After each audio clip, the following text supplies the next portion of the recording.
हम अपनी कथा में एक बात कहा करते हैं कि भक्ति मार्ग में जब आप प्रवेश करेंगे और भक्ति पथ पर जब आप चलने लगेंगे तो सबसे पहली बाधाएं तो हर मार्ग में आती हैं, भक्ति मार्ग में भी आती हैं, पर भक्ति मार्ग में यदि आप निपुणता से विश्वास के साथ अगर चलने लग जाते हैं तो बाधाएं तो आती हैं परंतु आपका कुछ बिगाड़ नहीं पाती। काम, क्रोध, मोह, ईर्ष्या, द्वेष, ये सारी बाधाएं तो बहुत बाद में आती हैं। भक्ति मार्ग में सबसे पहली बाधा आती है अविद्या। अविद्या का मतलब क्या है? अज्ञान। आप भक्ति पथ पर चलते जब प्रारंभ करते हैं ना तब तो आप वास्तविकता में होते हो, लेकिन धीरे धीरे धीरे धीरे धीरे धीरे धीरे चलते चलते कुछ समय निकल जाने के बाद में फिर भक्ति का कहीं ना कहीं सूक्ष्म रूप ही सही लेकिन दिखावा प्रकट हो जाता है। कैसा दिखावा?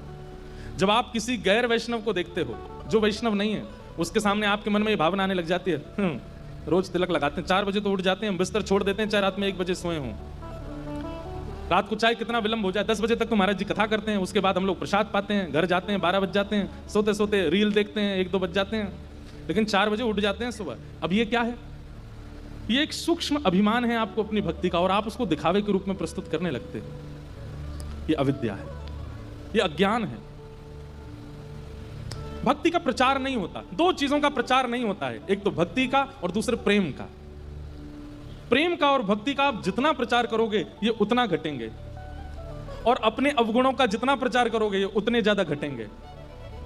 अवगुण का प्रचार यदि कर दो, किसी को बता हमें एक दोष है क्या, क्रोध आ जाता है, हमें एक दोष है क्या, ऐसे हो जाता है, तो बताने से दोष घटता है, क्योंकि आप दोष को जितना छुपाओगे वो उतना बढ़ेगा, जितना बताओगे उतना घटेगा।